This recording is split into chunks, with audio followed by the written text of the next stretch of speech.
Hola a todos et bienvenue dans cette nouvelle vidéo dans laquelle on va parler de la geografía de España. Qu'est-ce qui se trouve en Espagne? On va parler des 17 communautés autonomes mais aussi des 2 enclaves militaires au nord du Maroc. Et bien évidemment, on parlera des capitales régionales et de leurs drapeaux. C'est parti, jingle.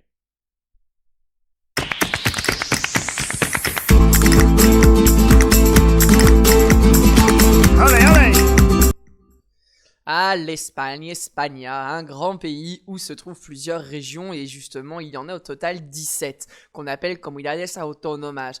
L'Espagne en fait a une petite particularité, c'est que ces 17 régions sont dites autonomes car elles ont un système politique purement régional et donc une capitale régionale. Chaque région est composée d'un drapeau et d'un président ou d'une présidente régionale qu'on appelle el presidente ou la presidenta.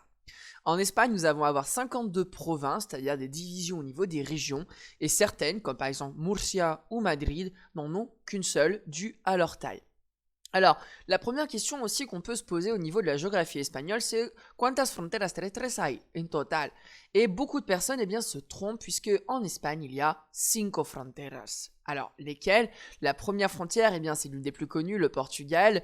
Ensuite, on a bien évidemment la France. Et ensuite, on va avoir, assez curieusement, on n'y pense pas beaucoup, mais Gibraltar, qui est au sud de l'Espagne, Andorre, la principauté de Andorra, et le Maroc, puisque l'Espagne a 2 villes au nord du Maroc, et donc tout naturellement, on a donc la frontière avec le Maroc. Donc 5 frontières terrestres pour l'Espagne.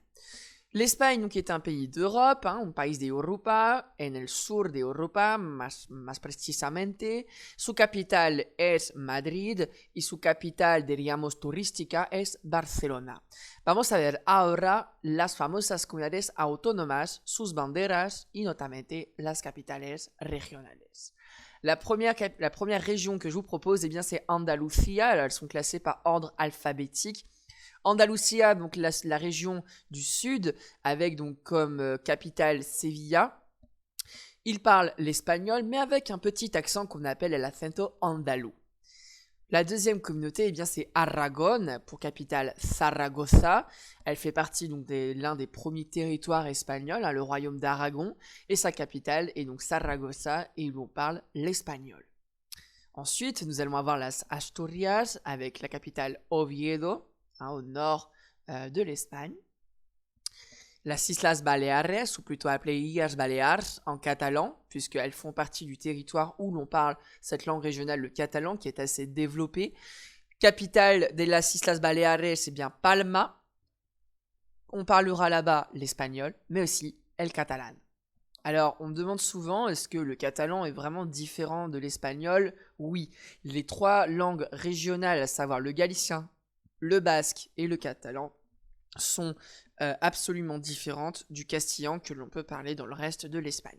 Mais à ne pas oublier qu'un catalan parle espagnol nativement et qu'un galicien parlera également l'espagnol ou qu'un basque parlera également l'espagnol.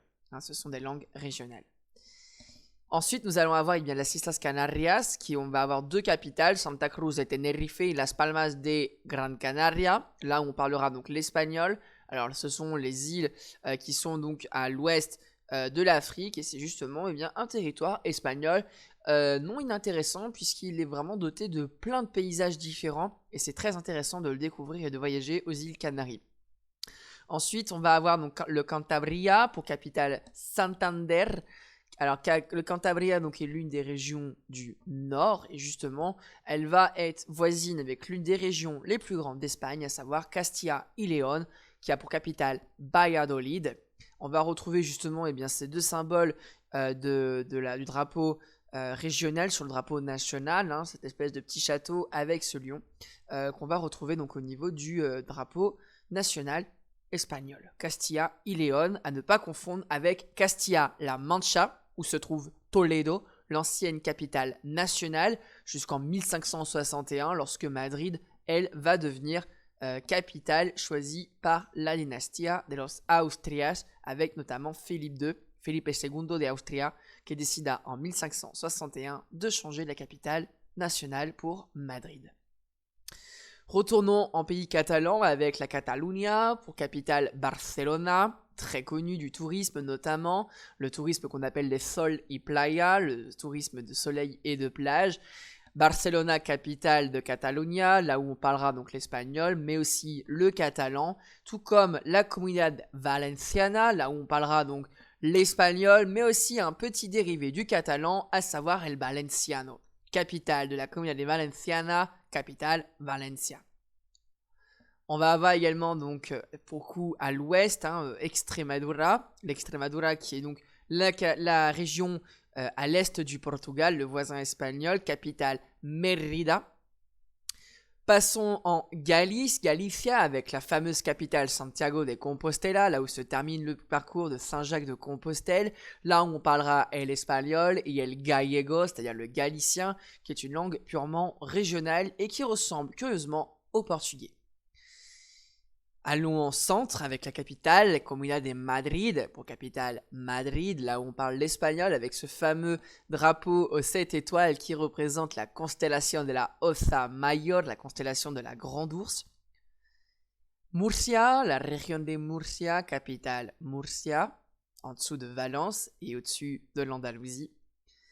Navarra, Comunidad Foral de Navarra, capitale Pamplona, là où on parlera l'espagnol, et dans une petite zone, ce fameux basco, qui est une langue très particulière, puisque le basque est une langue, on ne connaît pas son origine. C'est là vraiment où c'est très particulier, c'est qu'on ne connaît pas l'origine de cette langue basque.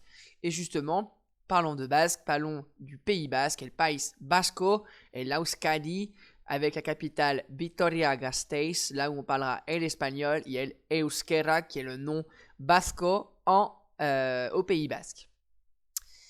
Dernière région de l'Espagne, en tout cas au terme continental, on parlera donc de la Rioja, Logroño pour la capitale, et passons maintenant donc à ces deux fameuses villes au nord du Maroc, Ceuta et à sa voisine Melilla, Ceuta et Melilla, qui sont deux villes espagnoles au nord du Maroc. Voilà, on a fait le tour de cette géographie espagnole. N'hésitez pas à vous abonner et à commenter la vidéo, mais aussi à activer les notifications pour ne pas louper les prochaines vidéos. Muchísimas gracias y nos vemos muy pronto. Adiós.